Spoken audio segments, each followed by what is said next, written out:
The colony of Nu was dying, and everyone knew it. Captain stood on the observation deck of the colony's main building and watched the sky. Somewhere up there, hidden by the bright afternoon sun, a massive rock was falling toward them. The asteroid was 3 km wide. When it hit the planet, everything would burn. Every building, every farm, every person, all 40,000 colonists would die. And there was nothing anyone could do about it. The year was 2847. Humanity had only recently learned to travel between stars. Nu was their first colony outside the solar system, a small mining outpost on a cold planet called 442b. They had built homes here. They had raised children here. They had dreams of building a great city that would last for thousands of years. Now they had 3 days to live. Was 42 years old. She had gray streaks in her black hair and tired lines around her eyes. She had spent 20 years building this colony from nothing. She had watched the first baby born on this world take her first steps. She had buried friends who died in mining accidents. She had fought through equipment failures, supply shortages, and political arguments with Earth. None of that mattered now. The asteroid did not care about her struggles. It simply fell silent and patient, waiting to end everything. The evacuation ships could only carry 2,000 people, had refused to choose who would live and who would die. Instead, she had asked for volunteers to stay behind.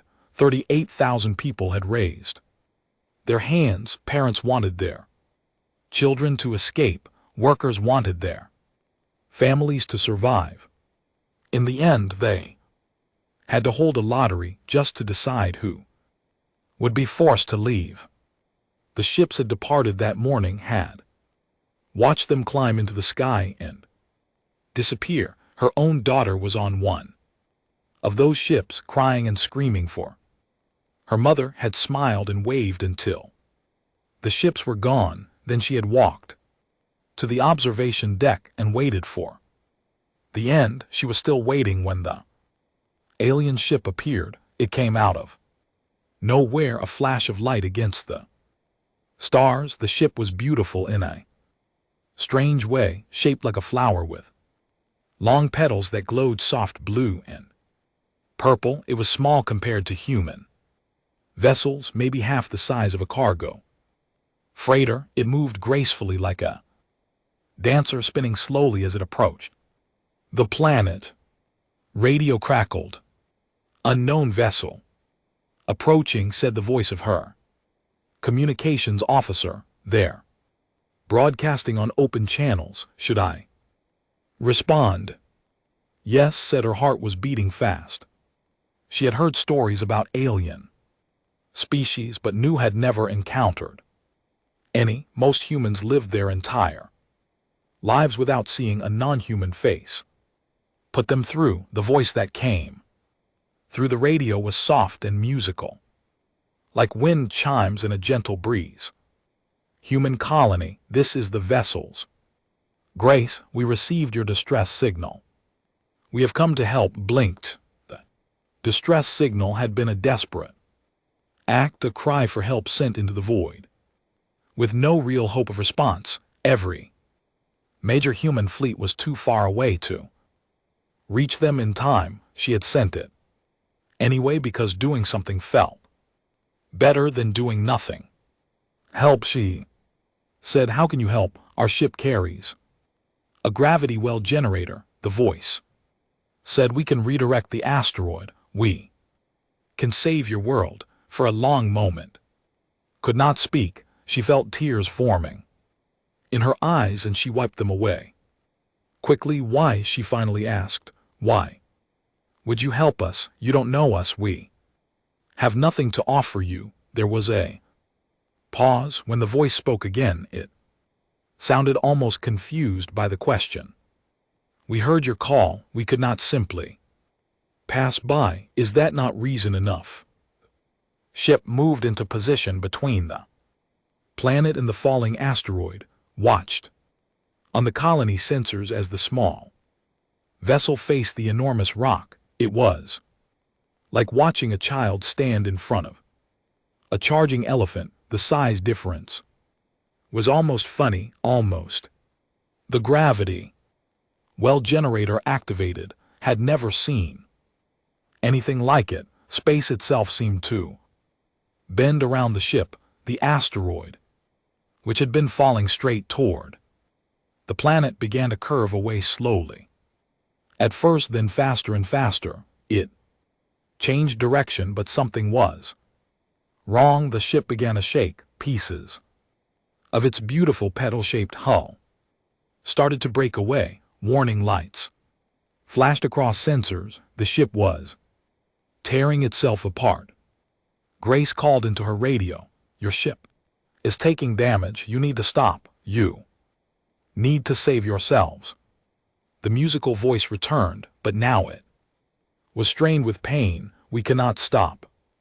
If we stop now, the asteroid will return to its original path. Your people will die, but your people will die if you continue. Another pause. Yes, some of us will. Perhaps many of us, but we have made our choice. We could not live with ourselves. If we flew away and let 40,000 people die, what kind of beings would we be? Then stood frozen as she watched the ship slowly destroy itself to save her world. The asteroid curved away from the planet. It passed by at a safe distance, a dark shadow against the stars, and then it was gone. The danger was over. Knew would survive. This Grace drifted in space, broken and bleeding light. Half of its beautiful petals were gone. Its glow was fading. Took a shuttle up to meet them. When she boarded what remained of the ship, she finally saw her saviors with her own eyes. They were small, no taller than human children. Their bodies were thin and delicate, with skin that glowed faintly like moonlight on water. Their eyes were large and dark and filled with a kindness that made one to cry. Many of them were dead. Their bodies lay in the broken hallways, still glowing softly. Even in death, 127 had died to save a colony of strangers. The survivors gathered around their captain, an ancient being called Elder, was wounded badly. One of their arms was gone and their glow was almost invisible, but they smiled when they saw. Your people are safe, said in that beautiful voice. That is good. That is enough. Fell to her knees. She did not plan to do it. Her legs simply gave out beneath her. She looked up at the small, gentle being who had sacrificed so much for people they had never met. Why? She asked again. Please. I need to understand. Why did you do this? Reached out with their remaining arm and touched face. Their skin was warm and soft like sunlight. Because kindness is never wasted, said. Because the universe is cold and dark, and the only light comes from the good we do for each other. We saw beings in pain and we had the power to help. How could we do anything else? Took the Ellers's hand in both of hers. She spoke slowly, carefully, making sure every word was clear. Humanity will remember this, she said. We will remember every name of every who died here today. We will teach our children, and they will teach their children, and someday, somehow we will repay this debt. No matter how long it takes, no matter what it costs, I swear it. Smiled. There is no debt. We did not help you to receive payment. I know, said. That is exactly why we will never forget. The departed a week later, after repairs allowed them to travel. They asked for nothing. They refused every offer of payment or reward. They simply said goodbye and flew away into the stars. The colonists of Nu built a monument in the center of their town. It was a tall pillar of white stone with 127 names carved into it. Every child in the colony learned those names before they learned to read. Every year on the anniversary of the rescue, the entire population gathered at the monument and spoke the names. Aloud, the story spread. Ships carried it to Earth and to every human colony. People who had never seen learned their names. The story became legend, and the legend became a promise. Humanity would remember, and humanity would repay. 200 years passed, and humanity changed. The small species that had barely reached the stars became something greater. Humans spread across 200 star systems. They built cities on frozen moons and burning deserts. They learned to fight in the dark between stars. They became the Terran Confederacy, a power that other species noticed and respected. Admiral stood on the bridge of his flagship, the Soul's Vengeance, and looked out at the stars. He was 61 years old, with a shaved head and a face marked by decades of military service. His uniform was simple and clean. His eyes were calm but watchful. He had fought in 3 wars and won all of them. On his desk in his private cabin sat a small holographic image. It showed a white stone pillar with names carved into it. The monument from Nu looked at that image every morning when he woke up, and every night before he slept. His grandmother had been born on Nu 3 years after the save the colony. She had grown up learning those 127 names. She had taught them to her children, and they had taught them to theirs. Knew every name by heart. He could recite them in his sleep. Now those names might matter more than ever. The galaxy had changed in 200 years. The still existed, still gentle and kind, still living in their 12 small star systems. They had not grown or expanded. They were not warriors. They were healers and artists and dreamers. They made beautiful music and helped anyone who asked for aid. But a shadow had grown around them, the Dominion. They were monsters. There was no kinder word for them. They were massive creatures, twice the height of humans, with hard shells and sharp claws and eyes that showed no mercy. Their empire had conquered 3,000 star systems. They did not make friends or allies. They made slaves. Every species they encountered was broken, chained, and used until nothing remained. Now they had turned their hungry eyes toward the reed. The intelligence reports. With a cold feeling in his stomach, they had declared the resources ready for harvest. Their 12 systems sat in space that the wanted. They had no military, no weapons, no way to fight back. They had sent messages to every major power in the galaxy begging for help. No one had answered. They were too strong. No one wanted to start a war they might lose. No one except humanity. President stood before the Confederate Senate on Earth. She was a small woman with sharp eyes and a voice that could fill any room. She had grown up poor, worked her way through the military, and risen to lead all of humanity. She did not waste words. 200 years ago, she said, 127 gave their lives to save 40,000 humans. They asked for nothing. They expected nothing. They simply saw people in danger and chose to help. She paused and looked around the room. Now the face extinction that will come for them. Within months, they will kill some and enslave the rest. they will wipe out an entire species simply because they can. Senators shifted in their seats. Some looked angry, others looked afraid. Galaxy is watching continued. They want to see what kind of species we are. Are we the kind who forgets kindness? Are we the kind who abandons friends when helping them becomes dangerous? Are we the kind who lets good people die because fighting for them is hard? She placed her hands on the podium. I'm not asking the Senate to declare war. I have already ordered the first through 7th fleets to space. 700 warships are moving right now to stand between thee and their destroyers. History will judge us by what we do next. I intend to be judged kindly. The Senate erupted.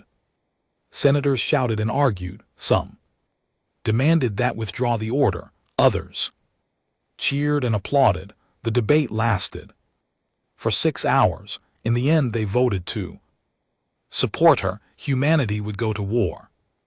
Admiral received his orders on the Bridge of the Soul's Vengeance. He read them twice, then called his senior officers to the conference room. His wife, Captain, was the first to arrive.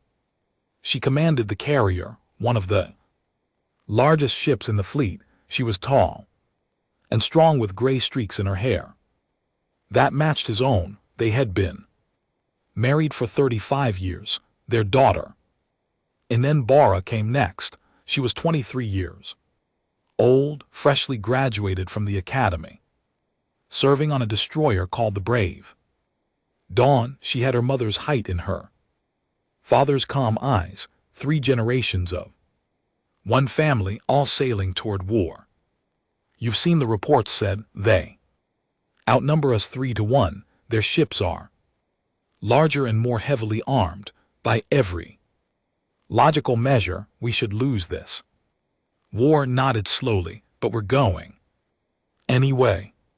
We are. Looked at the holographic image he had brought from his cabin, the monument, the names, because 200 years ago strangers died for us, because we made a promise, because if we don't fight for thee, then we aren't worthy of what they did for us. Bora spoke for the first time. Her voice was steady, but her hands were trembling slightly. Dad, I've been studying that they've never lost a war. They've destroyed 100 species. Some people are saying we're committing suicide. Smiled. It was not a happy smile. Maybe we are, but I would rather die keeping a promise than live knowing I broke one. He looked at his wife, then at his daughter. He knew he might be sending them to their deaths. He knew they understood this. He also knew that neither of them would turn back. Think they understand us, said they. Think we're soft because we value things like loyalty and gratitude. They think those things make us weak. He shook his head. They're wrong. Those things make us dangerous because we will fight harder for someone else than we ever would for ourselves. The fleet gathered over the following weeks. 700 ships from across human space, crewed by men and women who had all grown up hearing the same story. Saved us, we will save them. As they prepared to jump to space, stood on his bridge and addressed the entire fleet. Soldiers of the Confederacy, he said, his voice broadcast to every ship, we are about to do something that most species would call foolish. We are going to war against a larger, stronger enemy, to protect a people who cannot protect themselves. We are not doing this for territory or resources or power. We are doing this because it is right. He paused. 200 years ago, a ship called this Grace flew into certain death to save human strangers. Today we fly to return that favor. That taught us that kindness matters, that good beings help each other, that some things are worth Dying for, now we will show the galaxy that we learned that lesson. He straightened his shoulders. Some of us will not come home. I will not lie to you about that, but I promise you this. When the history of this war is written, they will say that humanity kept its word. They will say that we remembered our friends. They will say that the debt was paid. The fleet jumped to hyperspace, 700 ships carrying the hopes and promises of 200 years flying toward war. Captain stood on the bridge of the and thought about her daughter somewhere in the fleet on a much smaller ship. She thought about her husband leading them all into battle. She thought about the monument on New, where she had stood as a child, and traced the carved names with her fingers. They saved us, she whispered to herself. Now we save them. In San. Bora sat in her tiny cabin on the brave dawn and wrote a letter to her parents. She did not know if they would ever read it. She did not know if any of them would survive what was coming, but she wrote anyway because some things needed to be said. I'm proud to be your daughter, she wrote. I'm proud to be human. Whatever happens next, I'm exactly where I want to be. She sealed the letter and went to her battle station. The war was about to begin. There was called, and it was beautiful. The planet glowed with soft colors, blues and purples and greens that shifted like the northern lights on Earth. They had built their cities to match with tall towers that shimmered and sang when the wind blew through them. Their world was a place of peace and art and gentle music. Now it was about to burn. Elders stood in the great hall of the capital and looked at the faces of their people. 200 years had passed since the day they nearly died. Saving a human colony was ancient now. Their glow faded to almost nothing. Their body bent with age, but they still remembered. They remembered the human woman who had knelt before them and sworn an oath they had never expected that oath to be kept. They will arrive in 6 hours, said a young named LRA, her voice shaking. Their fleet has 2,000 ships. We have no weapons. We have no defenses. What do we do? Had no answer. What could they say? They had spent their entire existence helping others, healing wounds, making beautiful things. They had never learned to fight because fighting had always seemed wrong to them. Now that choice would cost them everything. We will face our end with dignity, said quietly. We will not beg. We will not hate. We will die as we lived, with kindness in our hearts. The young began to cry. Others joined them. The great hall filled with the soft sound of weeping. Then the sky changed. LRA looked up at the transparent ceiling and gasped. Elder, something is happening. Turned and watched as space itself seemed to tear open. Light poured through the wound in the sky, and through that light came ships, human ships, hundreds of them, appearing in perfect formation around the planet. They had never seen anything like it. The human vessels were not beautiful like ships. They were hard and angular, covered in weapons and armor. They looked like they had been built for one purpose only, to fight. A voice came through on every channel, broadcast to the entire planet. This is Admiral of the Terran Confederacy. We have come to honor an old promise. Any vessel that threatens space will be destroyed. There will be no negotiation. There will be no warning shots. Turn back or die. Felt something they had not felt in 2 centuries. Hope. They came, Leo whispered. The humans actually came. The fleet arrived 3 hours later. Their ships were massive, each one the size of a small moon covered in spikes and weapons that gleamed with cruel intent. At their head was the command vessel of Overlord, the leader who had conquered 50 worlds. Looked at the human fleet and laughed. His voice was harsh and grinding like rocks being crushed. 700 ships against 2,000, he said to his officers. These mammals are even than I thought. They came all this way to die. He opened a channel to the human flagship. Admiral, I am Overlord. I give you one chance to retreat. Take your tiny fleet and go home. This does not concern you. His voice came back calm and steady. They are our friends.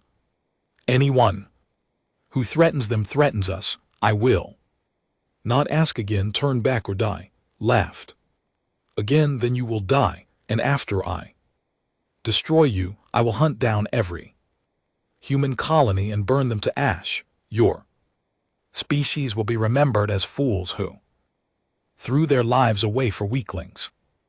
History will remember us differently. Said, but you won't be alive to see it. The battle began. They attacked with overwhelming force. Their massive ships moved forward in a wall of steel and fire, launching missiles and energy beams at the smaller human vessels. They expected the humans to scatter and run.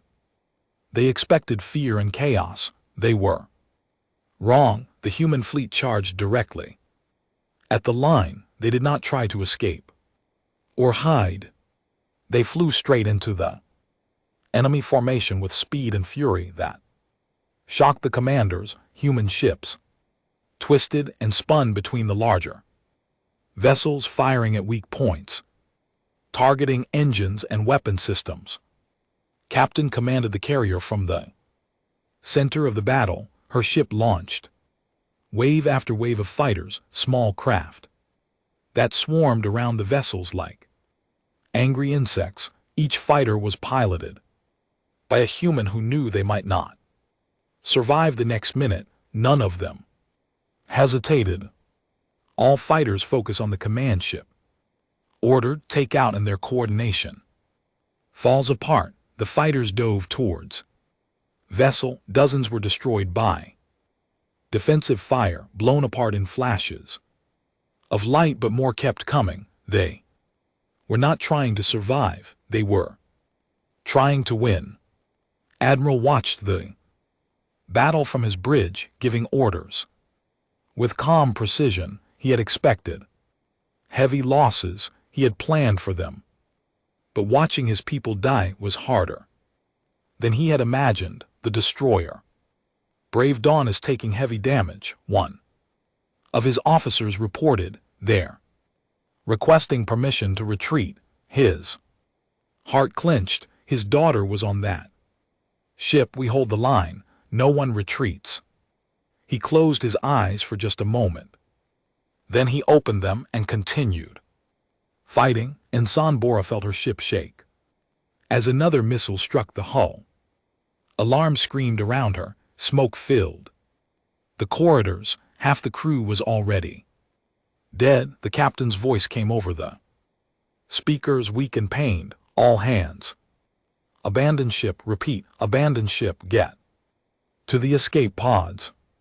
Bora ran through the burning hallways, helping wounded crew members reach the pods. She found a young man trapped under fallen debris and pulled him free. With strength she did not know she had, she pushed him into a pod and sealed it behind him. Then she looked back at the bridge. The captain was dead. Weapons officer was dead, but the ship's main gun was still working. If someone stayed behind to fire it manually, they could hit the vessel that was targeting the escape pods. Bora did not hesitate. She ran to the weapons console and began firing. Escape pods launched safely behind her.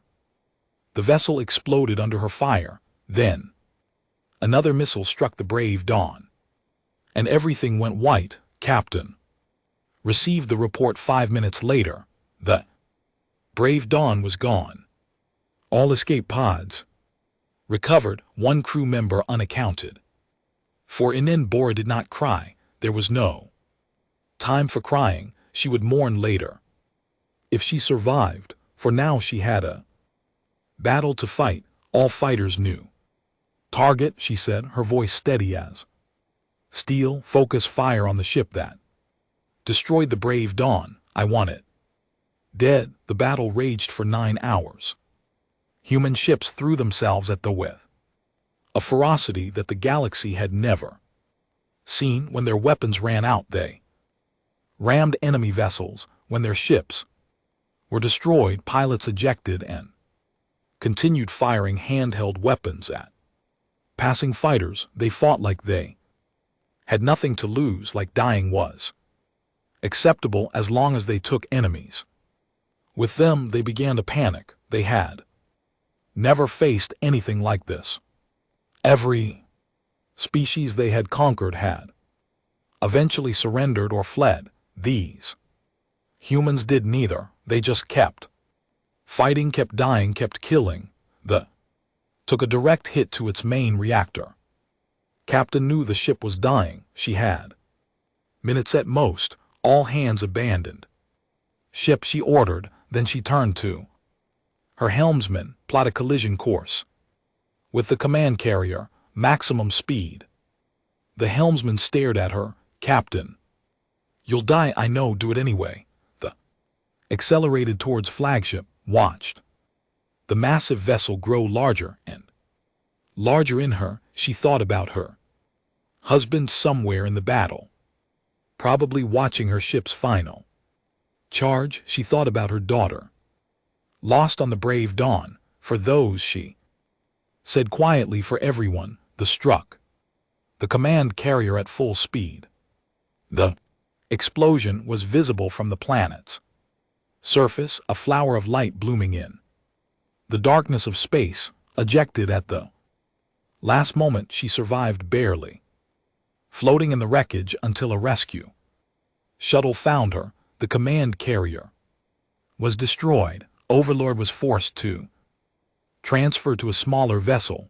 The formation began to break apart. By the time the battle ended, humanity had lost 200 ships and 40,000 lives. They had lost 800 ships and fled in chaos. Was saved. Elder watched from the planet's surface as the surviving human ships gathered in orbit. They were battered and broken, many barely able to fly, but they had won. A shuttle landed near the Great Hall. Admiral walked out, his uniform torn and dirty, his face exhausted, but he was smiling, moved forward to meet him. They had not seen each other in 200 years, since they were both younger, and the universe seemed simpler. You came, said their voice, filled with wonder. You actually came. Knelt before the elder, just as Captain had done long ago. We never forgot. We never will. Why? Asked. You lost so much. So many of your people died. Why would you sacrifice this for us? Reached into his pocket and pulled out a small device. He activated it and a holographic image appeared. The monument from New, with its 127 names. Because you saved us first, he said. Because that's what friends do. Touch the hologram gently. Tears of light flowed down their face. The debt is paid. Whispered, shook his head. No, this was never about debt. This was about showing the galaxy what kindness creates. You taught us that some things are worth dying for. We simply returned the lesson. Above them the stars shone bright. The battle was won, but knew in his heart that the war had only begun. The would return, and humanity would be waiting. 15 years of war changed everything. Commander Bora stood on the bridge of her cruiser, the Phoenix, rising, and watched another fortress burn. She was 38 years old now, no longer the young ensign who had nearly died on the brave Dawn, she had spent 15 years fighting, killing and surviving. The war had made her hard in ways she never expected. She had not died that day at a medical ship had found her floating in the wreckage, barely alive, burned over half. Her body, they had saved her life with technology humans did not understand. Now she carried scars across her face and arms, reminders of everything she had lost and everything she had become. Her father had died 3 years ago. His flagship was destroyed protecting a civilian evacuation. He had ordered all escape pods launched, then stayed behind to draw enemy fire away from the fleeing civilians. 5,000 people survived because of him. Her mother had lost an arm at the Battle of Gate. She still commanded. Ship still fought, still refused to stop. The prosthetic arm worked almost as well as the real one, almost. The Bora family had given everything to this war. They were not unique. Humanity had transformed. The peaceful civilization that once dreamed of exploration and discovery was gone. In its place stood something fiercer, harder, more dangerous. Children grew up learning battle tactics before they learned poetry. Factories that once built homes now built weapons. Every resource, every thought, every breath was focused on one goal: survival. But humanity was not fighting alone anymore. 12 species had joined the war over the years. Some had old grudges against the others, simply admired what humanity had done. They saw species willing to die for strangers, and they wanted to stand beside such people. Most surprising of all were the gentle beings who had never fought, who had never even held weapons, had changed. They did not become warriors. That was not their nature, but they found other ways to help, served as medics on the front lines, rushing into burning ships to save wounded soldiers. They worked as engineers, designing new technologies that humans had never imagined. They piloted rescue vessels through the worst combat zones, pulling survivors from wreckage. Thousands had died in the war. Thousands more had volunteered to take their place. Elder, ancient beyond measure, addressed the Confederate Senate. On Earth, their glow was almost gone, their body failing, but their voice was strong. You taught us something, said. You taught us that some things are worth fighting for. We were content to be kind. You showed us how to be brave. Paused and looked around the room at the human faces watching them. We will stand with you until the end, whatever that end may be. This is no longer your war alone. It is our war. It is everyone's war, and we will win it together. The Senate stood and applauded. Bora watched from the gallery, tears running down her face. She remembered waking up on that medical ship, confused and dying. A young healer had held her hand through the worst of it, singing soft songs to ease her pain. She had never learned that healer's name. She had never had the chance to thank them. Now she fought for them, for all of them. The war ground on humanity, and its allies pushed deeper into space. One by one, the fortress worlds fell.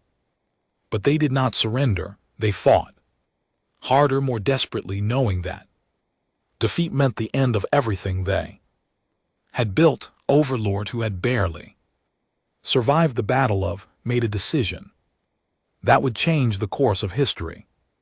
Build me a weapon, he commanded his scientists. A weapon that can destroy entire star systems. If we cannot defeat these humans in battle, we will simply erase them from existence. The scientists built what he asked for. They called it the Void Hammer. It was a Massive device, larger than any ship.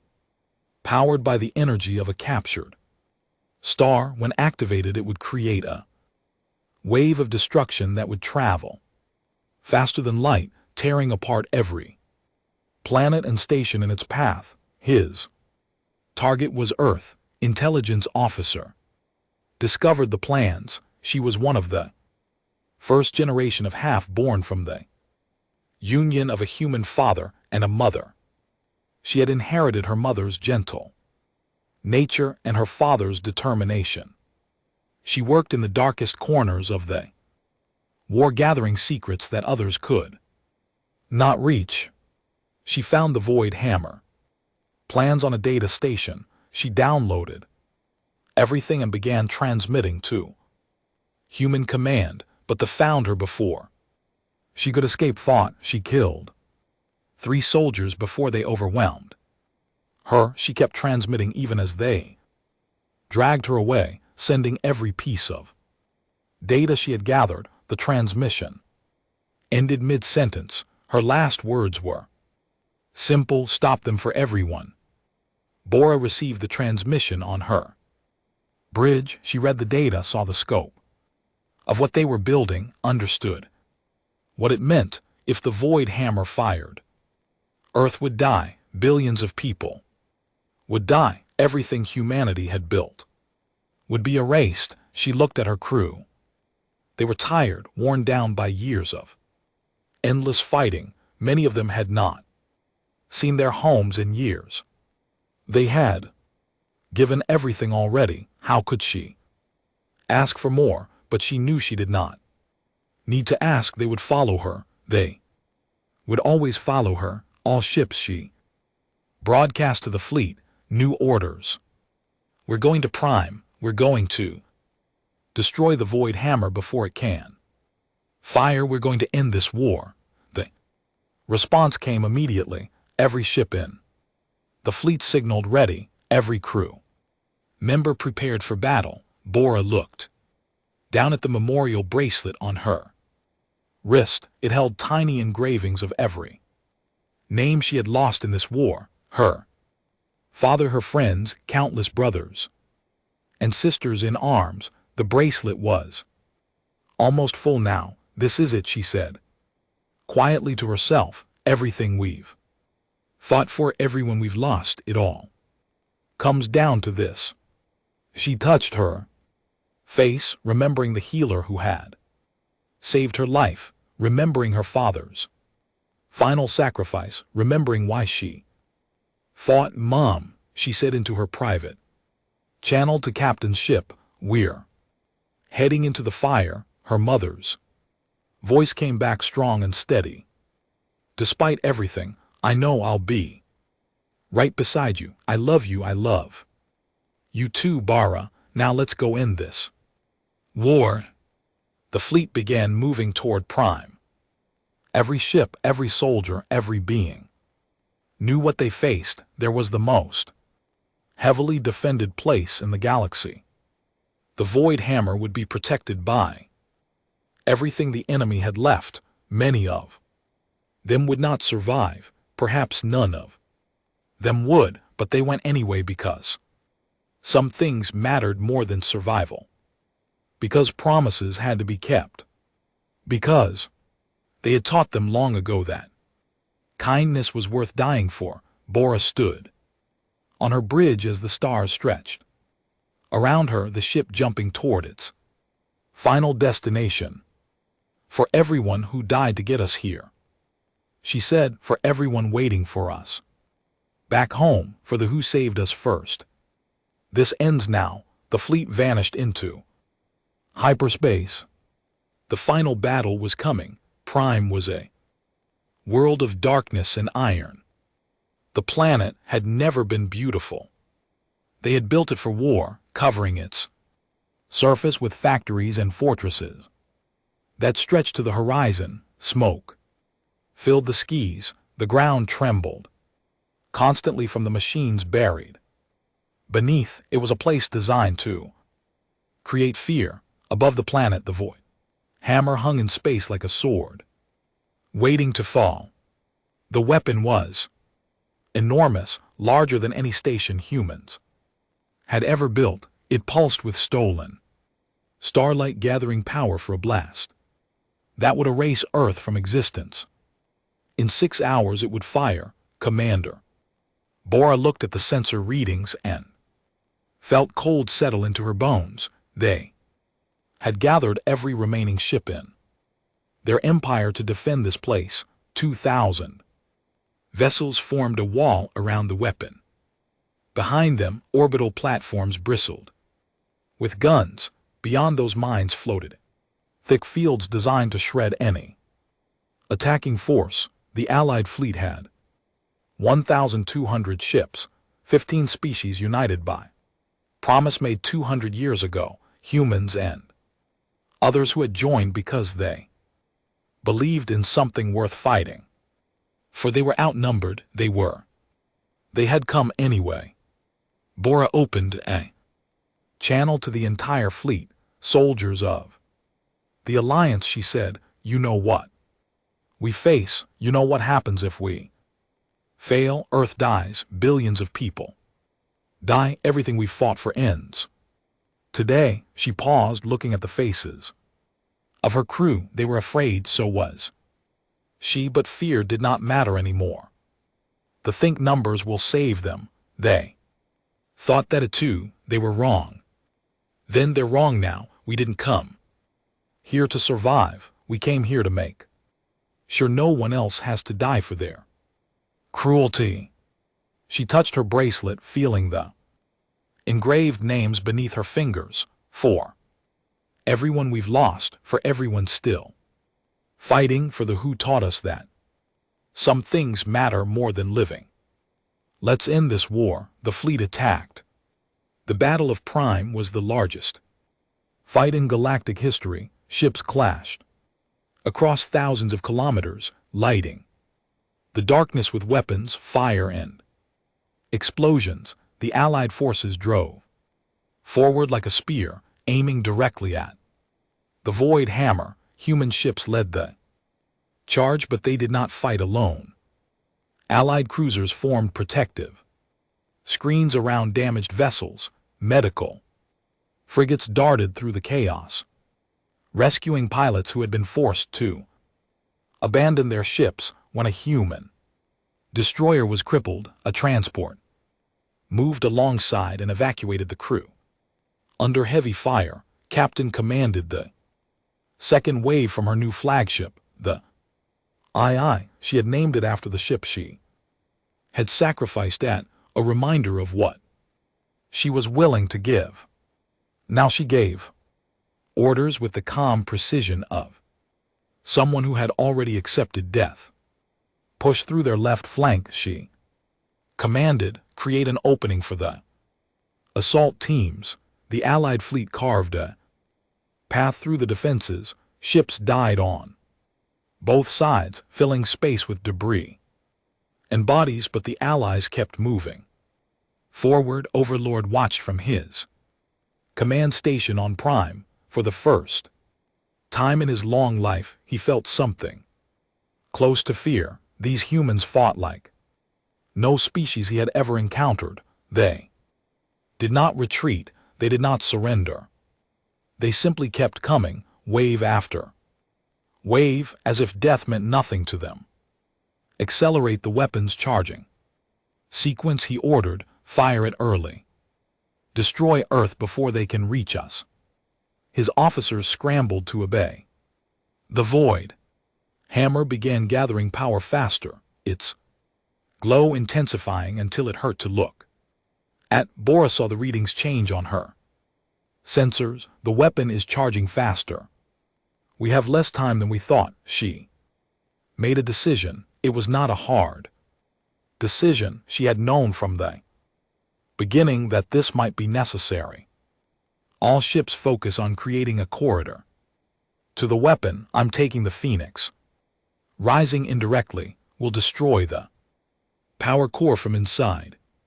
Her crew stared at her. They understood what she was saying. A ship inside the Void Hammer, when it exploded, would not survive.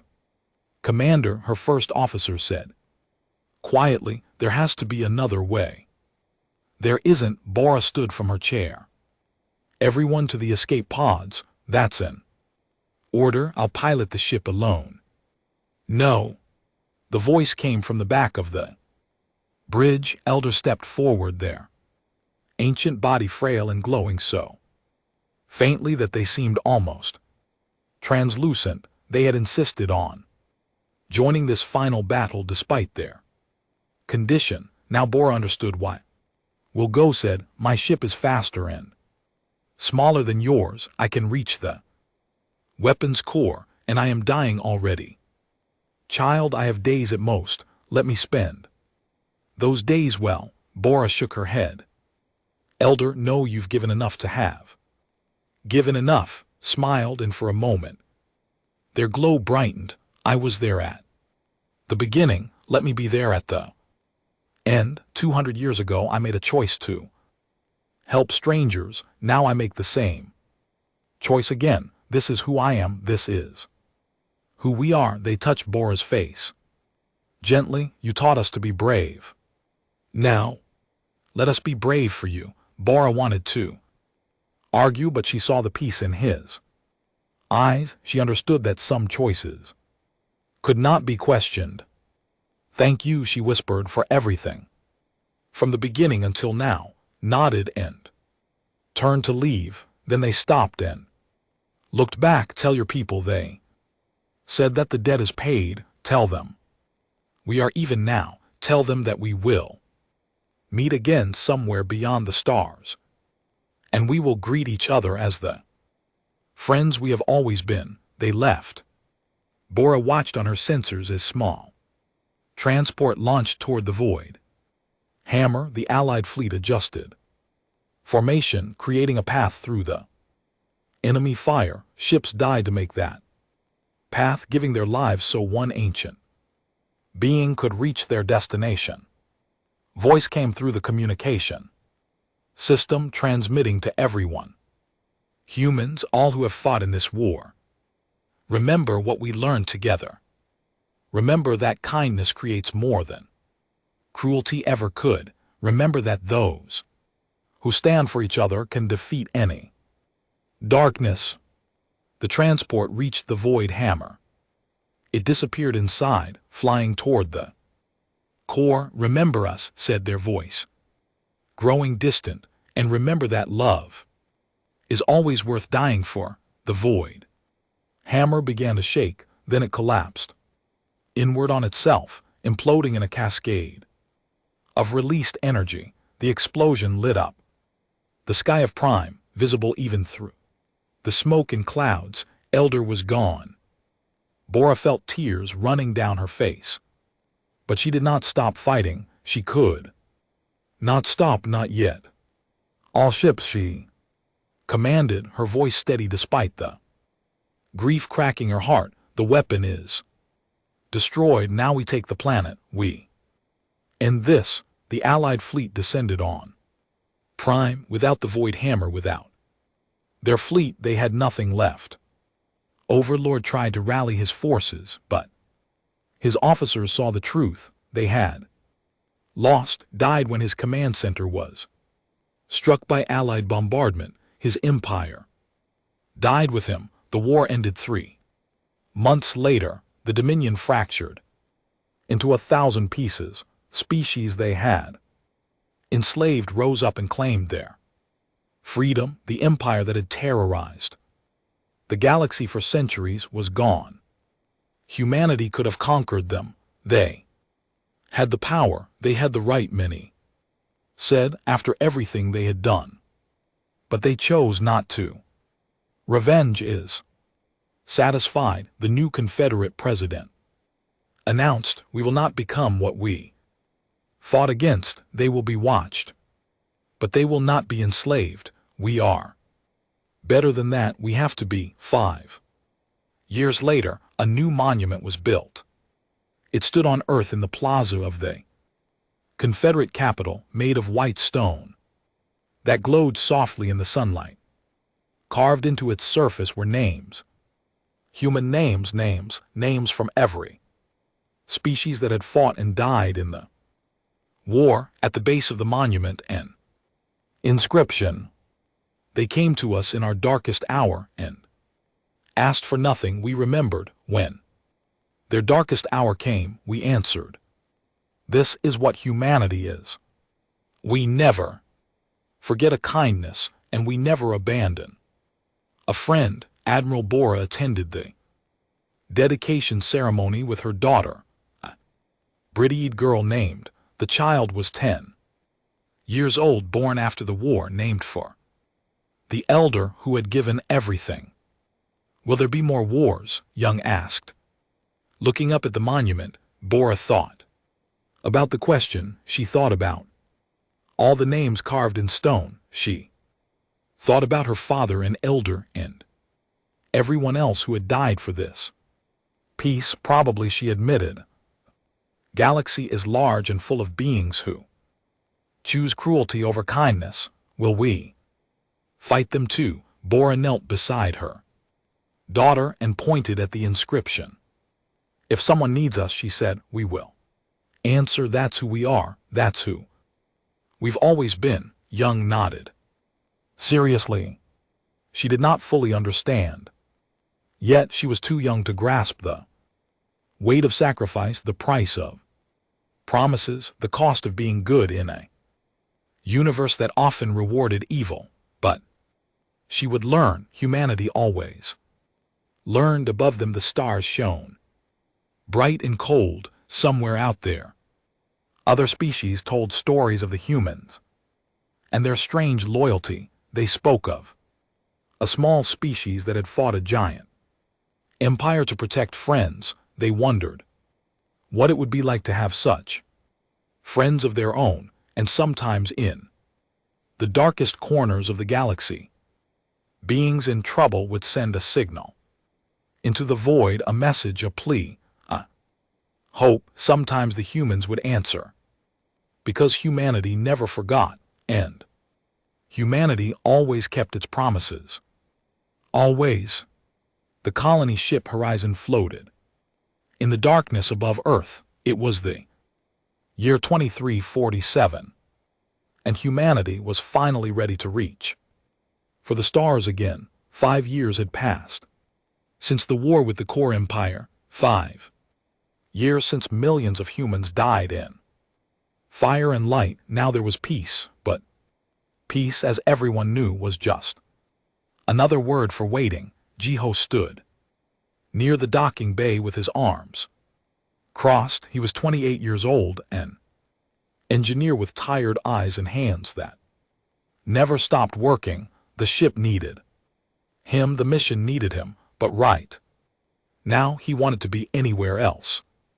She is arriving, said Sunwa, his best friend, standing beside him. The alien observer Jiho said nothing. He watched the small shuttle approach through the window. Inside that shuttle was a core, one of the creatures that had burned soul to ash, one of the creatures that had taken everything from him. The shuttle landed. The doors opened as she stepped out. Her name was VA. She was tall and slim, with pale blue skin and silver eyes that seemed to look through everything. Her white hair fell straight down her back. She wore the uniform of the Koreth Diplomatic Corps, dark fabric with golden symbols. She moved like water, smooth and silent. Captain Me greeted her formally. Vela responded with a small nod, her face showing nothing, no warmth, no curiosity, just cold observation. This is Jay, said the captain. He will be your liaison during the voyage. Vela turned her silver eyes toward him. G felt his stomach tighten. He wanted to hate her. He did hate her, but he kept his face calm. I do not require much assistance, Vela said. Her voice was soft but flat. I am here only to observe. That is my function. Then observe, Gio replied, but stay out of my way. The captain gave him a warning look, but VA seemed unbothered. She simply walked past him, following the escort to her quarters. In the days that followed, Vala did exactly what she said. She observed. She walked through the ship with a small device, recording everything. She watched the crew eat, work, laugh, and argue. She asked no questions. She made no friends. She was a ghost moving through the halls. The crew avoided her. Some whispered insults when she passed. Others simply looked away. Jiho understood their feelings. He shared them. Every time he saw her face, he remembered the day the core ships appeared over Seoul. He remembered the screams. He remembered searching through the rubble for his parents, for his sister Yuna. He found nothing, only ash. One night, Gio was working late in the engineering section. A power system needed repair before the ship could make its first jump. He crawled into a narrow maintenance tunnel, tools in hand, focused only on the task. Then the lights went out. An alarm screamed. Red emergency lights filled the tunnel. Gio tried to move backward, but the hatch behind him had sealed shut. He was trapped. Hello, he called out. Anyone there? His communicator was dead. Power surge had killed it. He pushed against the hatch, but it would not move. The air in the tunnel was limited. He had maybe 20 minutes before it became hard to breathe. Jay closed his eyes. He thought of Yuna, her bright smile, her dream of flying among the stars. He had carried that dream for her. He had joined this mission for her, and now he would die in a metal box alone. Then he heard footsteps through a small window. In the hatch, he saw a figure in the red light, pale blue skin, silver eyes. Vod, she looked at him through the glass. For a moment she did nothing. Her people would not risk themselves for another species. Her training told her to walk away, to let nature take its course. Humans were beneath the core. Their lives were small and brief. Why should she care? But something held her there, something she did not understand. She moved to the control panel beside the hatch. Her fingers danced across the buttons. The system was damaged, but she knew technology. All core did. She bypassed the safety locks. She rude. The power, the hatch hissed and opened. Jiho fell forward, gasping. Fresh air filled his lungs. He looked up at Vela, who stood above him with her usual empty expression. Thank you, he said, the words coming hard. It was necessary, Vela replied. Your death would create diplomatic problems. She turned and walked away before he could say anything else. That night, Vaya lay in her quarters, staring at the ceiling. She had saved a human. She had risked her time, her energy for a creature her people considered primitive. Why? The diplomatic excuse was logical, but it felt like a lie. Something else had moved. Her hand, something in the way he had closed his eyes, the acceptance on his face, the quiet way he had prepared to die. Humans were strange. They felt too much. They loved too easily. They died too quickly. Her father, Commander Ran, had taught her that these things made them weak, easy to conquer, easy to control. The Jiho had not begged. He had not screamed. He had simply thought of someone he loved and waited for the end. Vila turned on her side. She told herself it meant nothing. She told herself she was still core, still loyal, still cold, but sleep did not come easily that night. In the morning, Gio found her in the observation deck, watching the stars. He stood beside her in silence for a long moment. I want to hate you, he finally said. Your people killed my family, my parents, my sister. She was only 16.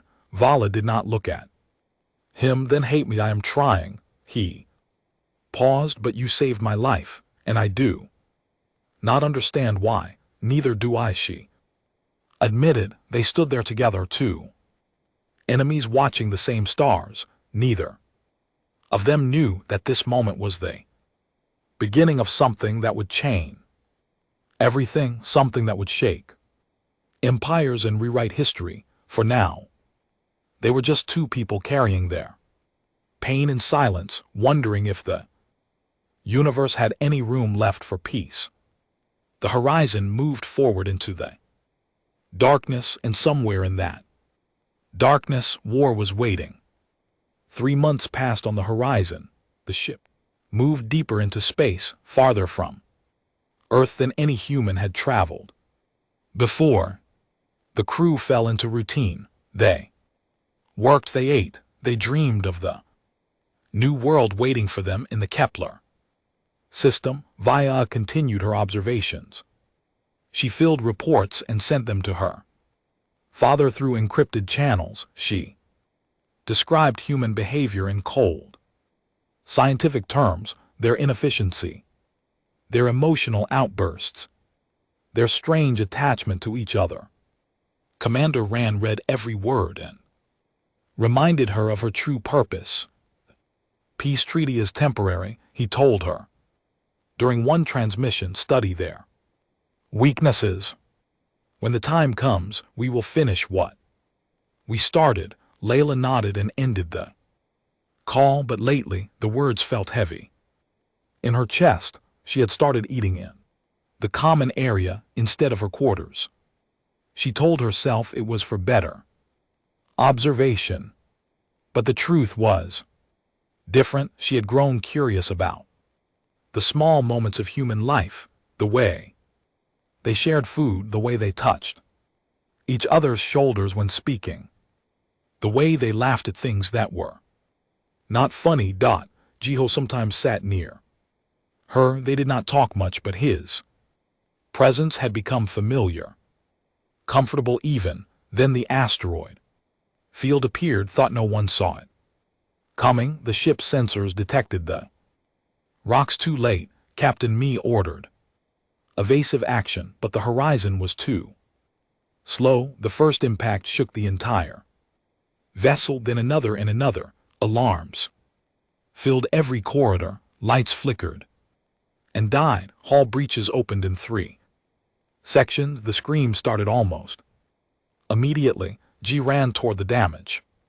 Sam Wu was beside him, along with a young Nai named Doyen. They carried tools and emergency kits. The ship was bleeding air and they had to stop it. Valor watched from a safe distance. This was not her fight. She was an observer. Her duty was to record, not to participate.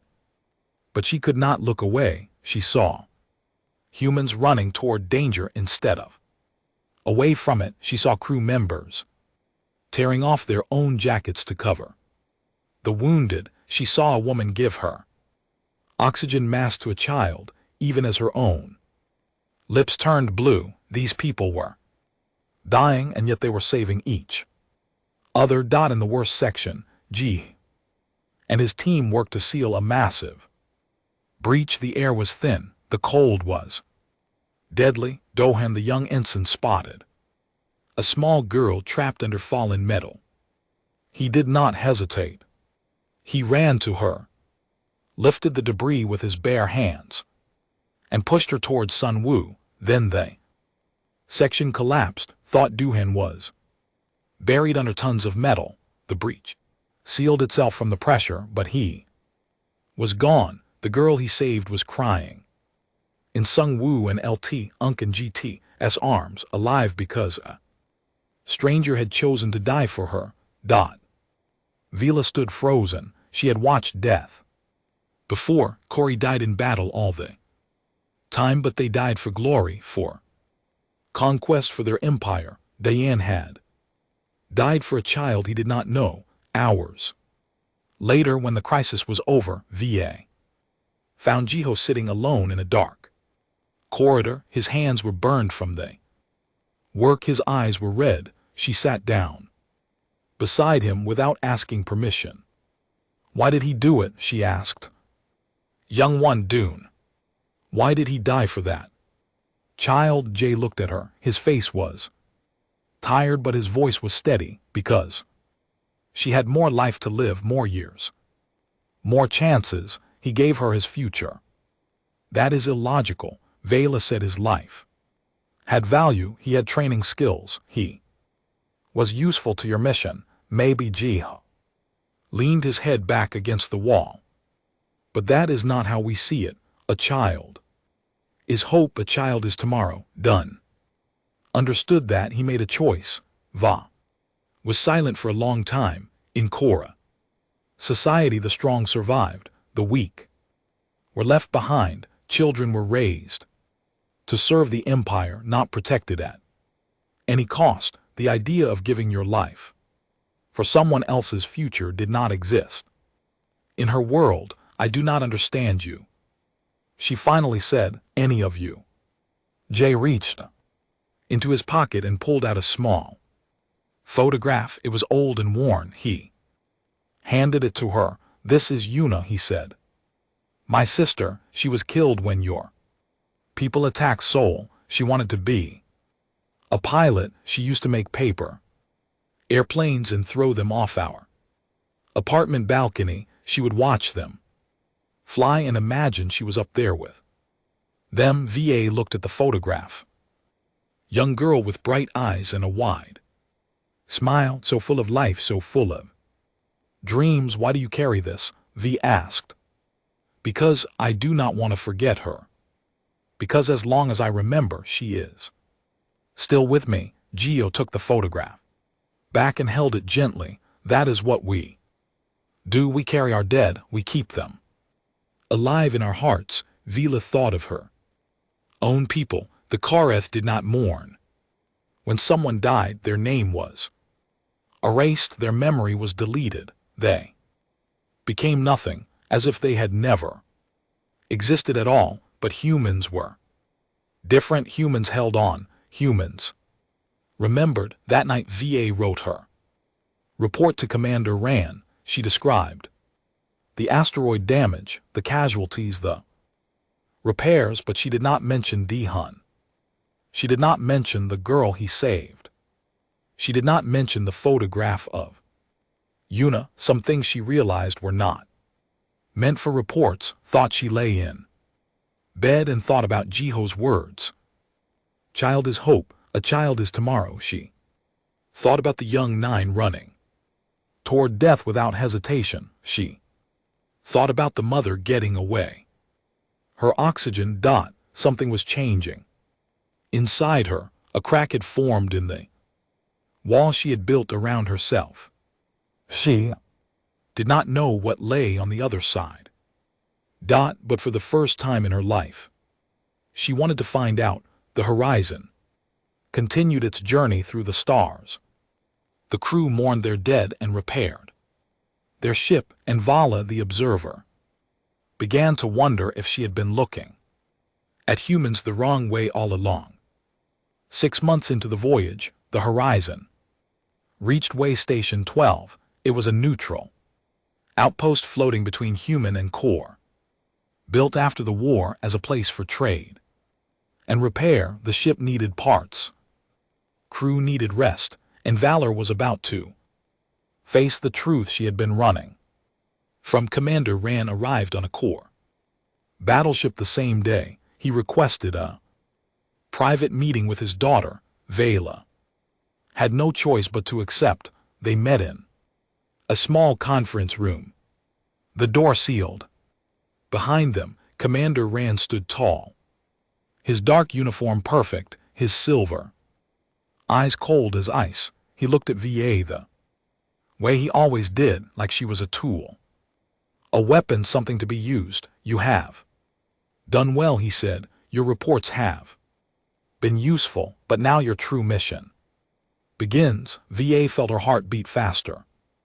What do you mean, father? Commander Ran smiled. It was not a kind smile. The peace treaty was never real. It was a Delay, a way for us to rebuild our fleet. While humans grew comfortable, now we are ready. He stepped closer to her. In 3 weeks, the Koramata will attack the human colonies in the Kepler system. Every ship, every station, every man, woman and child, we will burn them all. VA could not breathe. The horizon will be destroyed as a message. Commander. Rand's voice was flat like he was discussing the weather, but first you will sabotage their navigation systems. When they make the final jump to Kepler, they will arrive directly in front of our fleet. They will have no chance to escape. Vila stared at him. The faces of the crew flashed through her mind. Captain Me, Sunu, Nari, Jiho, all of them would die. All of them would burn, just like Sol had burned 5 years ago. Do you understand your orders, Commander? Rand asked Dove. Vila nodded slowly. Yes. Father, good. He turned toward the door. Do not fail me. Do not fail your people. Then he was gone. Vila stood alone in the empty room. Her hands were shaking. She had always known somewhere deep inside that the peace was a lie.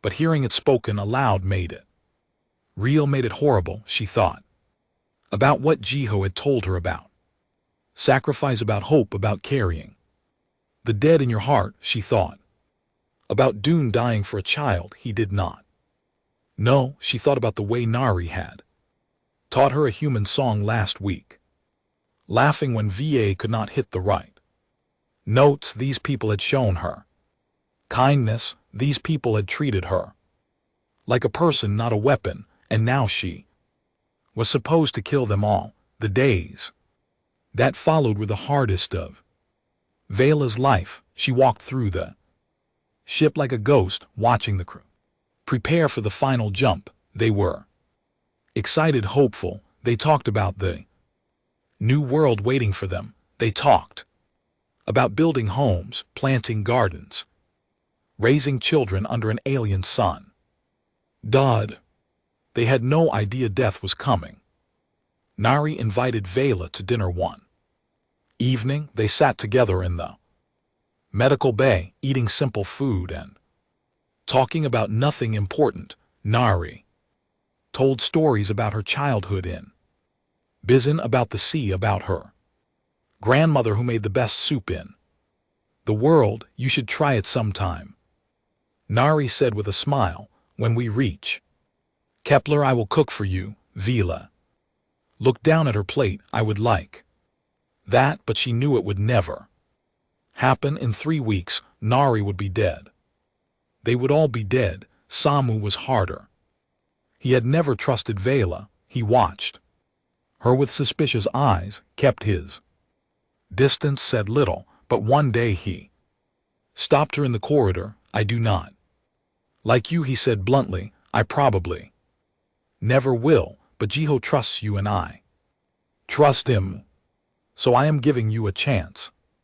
He walked away before Vila could respond. She watched him go, feeling something break inside her chest.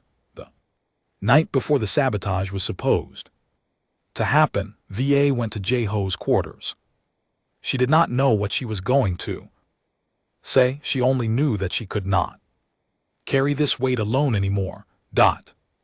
Jiho opened the door and saw her standing there. Her face was pale. Her silver eyes were wet.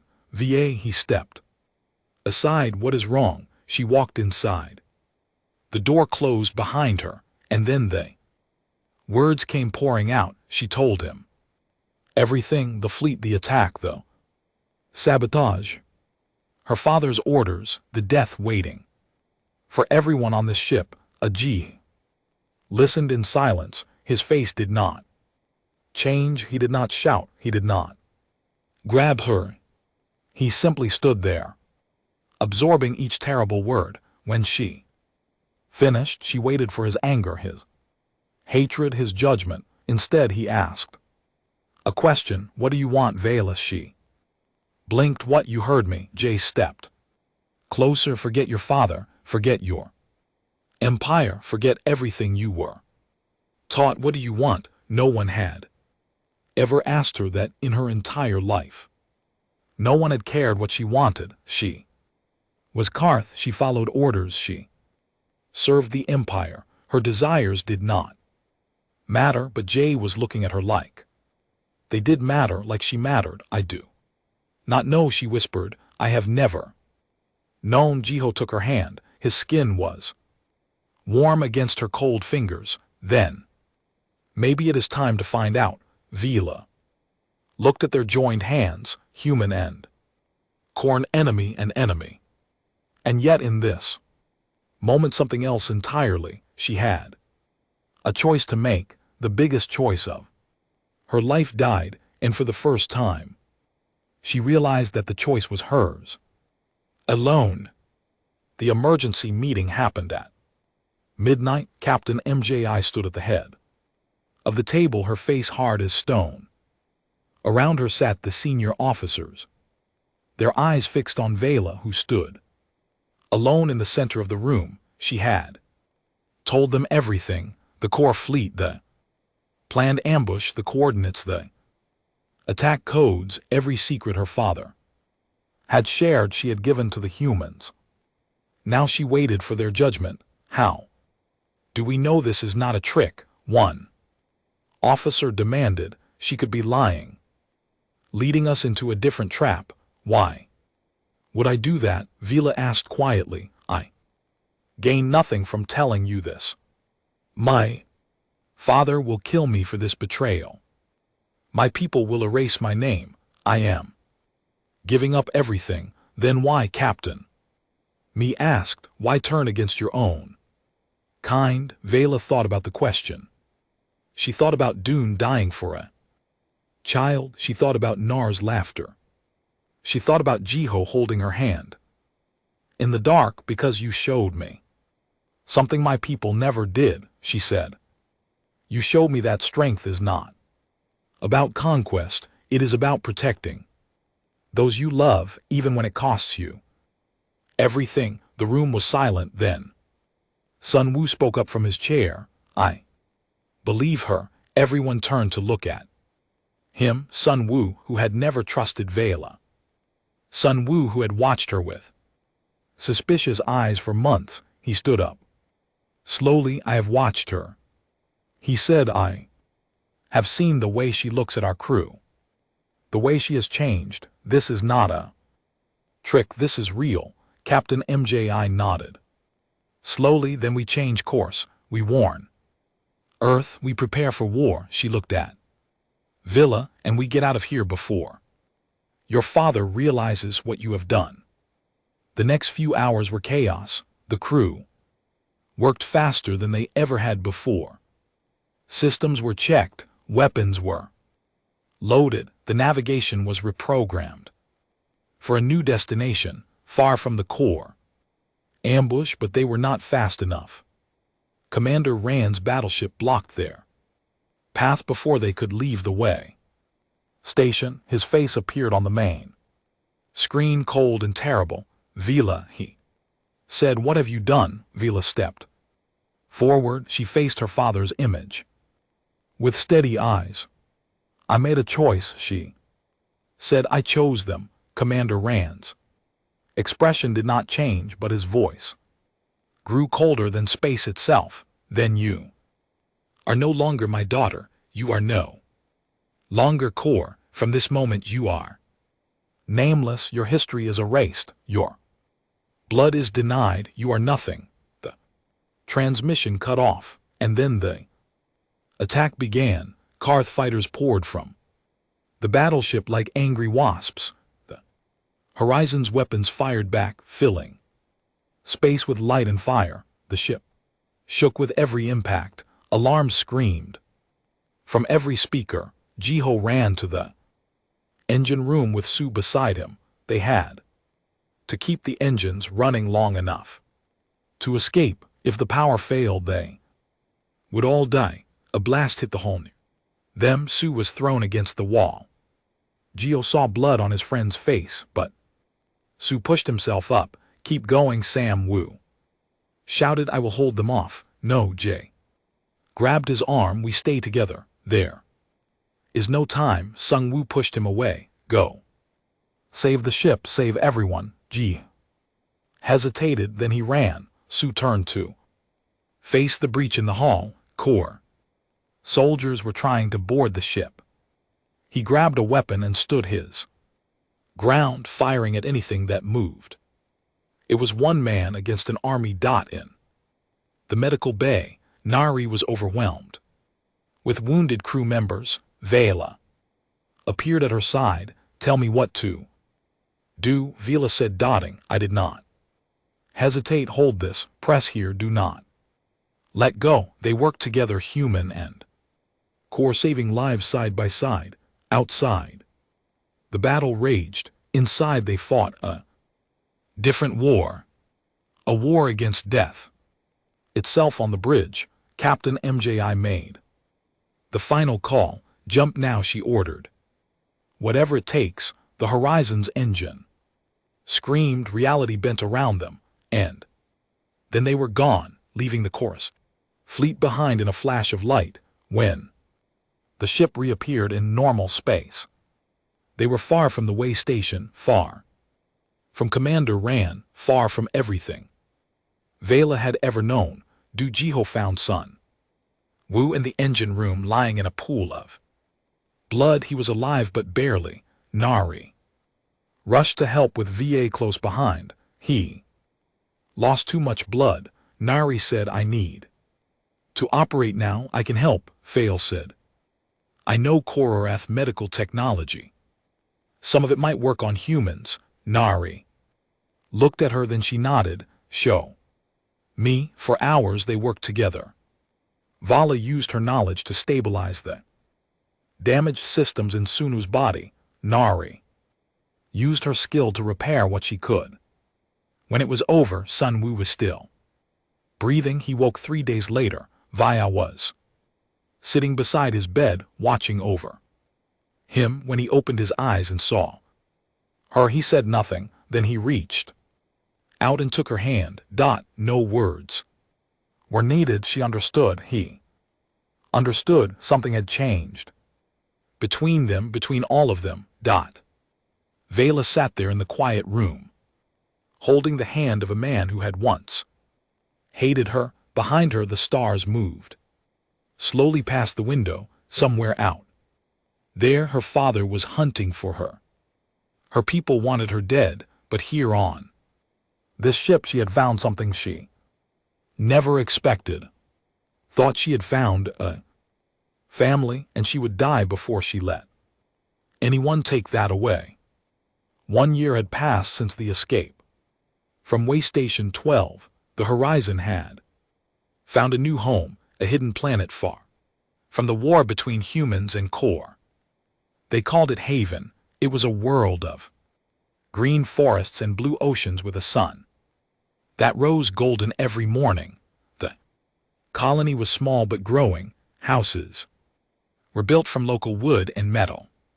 From the ship, gardens were planted. Children played in the open air for the first time in their lives. It was not the Kepler system they had dreamed of, but it was theirs. The war still raged. Among the stars, Earth had received the warning in time, and humanity had not been caught off guard. The Core suffered heavy losses in their first attack.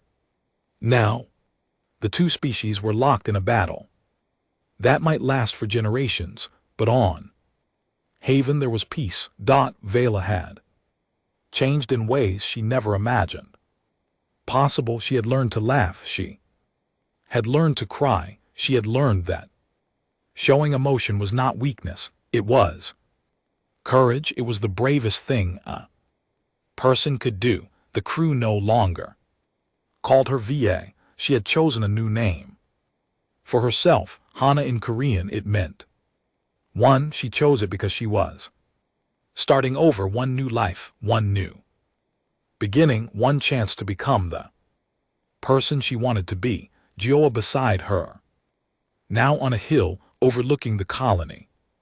The sun was setting, painting the sky. shades of orange and pink.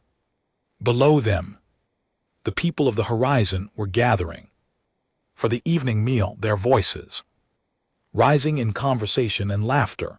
Do you ever regret it? Geo asked, leaving your people behind. Hannah looked at him. His face was older now, weathered by work and worry, but his eyes were still kind, still warm. No, she said, I do not regret it. Your father, your home, everything you knew. My father saw me as a weapon. My home taught me that love was weakness. Everything I knew was a lie. She turned back to the sunset. Here I found the truth. A communication device beeped in Jay's pocket. He pulled it out and read the message. His face grew serious. News from the war, he said. Commander Rand is dead, executed by the new Korath leadership for the failure of his plan.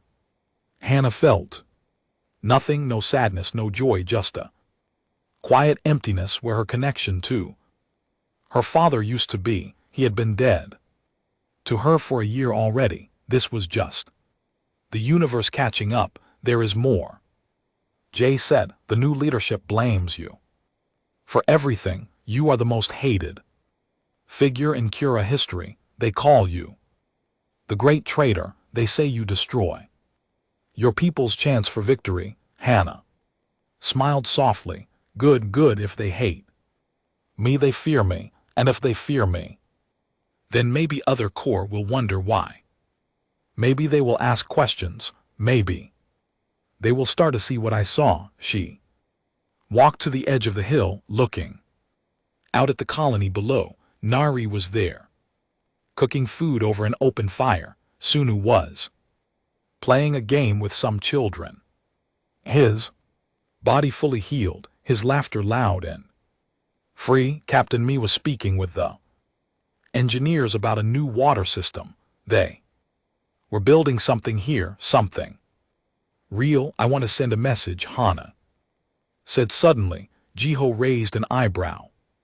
To who? To everyone, to any core who might be listening, to anyone out there who is questioning what they were taught. Jiho nodded slowly. What do you want to say? Hannah thought for a moment, then she began to speak, and Jay recorded every word. My name was Vila. I was born Korth. I was raised to believe that humans were weak, emotional, primitive. I was taught that their love made them soft, that their hope made them foolish, that their kindness was a flaw to be exploited. She paused, gathering her thoughts. I was wrong. Everything I believed was wrong. Humans are not weak. They are the strongest beings I have ever known, not because of their weapons or their technology, but because they choose to care, they choose to love, they choose to sacrifice everything for each other, even when it makes no logical sense. Her voice grew stronger. I watched a young man die for a child he had never met.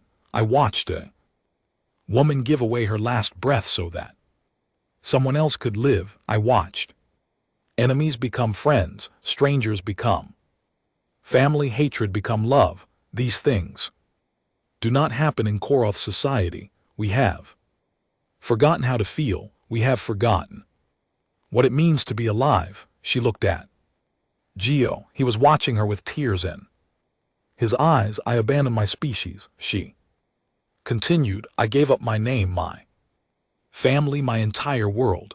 I've never been more free. I am not asking other Korath to do what I did. I am only asking them to question, to wonder, to imagine a different way of living. She took a deep breath. Strength is not dominance. It is the courage to change. I was born Korth. I chose to become human, and I found something I never knew existed. I found love. I found hope. I found a reason to live. The recording ended. Geo saved the message and looked at her. That was beautiful. He said it was the truth. Hannah took his hand. That is all it needs to be. They stood together as the sun disappeared below the horizon. The stars emerged one by one, filling the sky with light. Somewhere out there the war continued. Somewhere out there the message would spread. Somewhere out there another Kurth might hear it and begin to wonder. But here on Haven too, people stood hand in hand, looking up at the universe they had helped to change. Hannah, Geo said softly, "Yes, welcome home," she smiled. After all this time, after everything she had lost and everything she had found, those were the only words she needed to hear. The alien girl had chosen the human. She had abandoned her entire species, and in doing so, she had discovered what it truly meant to be alive. The stars watched over them in silence, and somewhere in the darkness, hope was beginning to spread.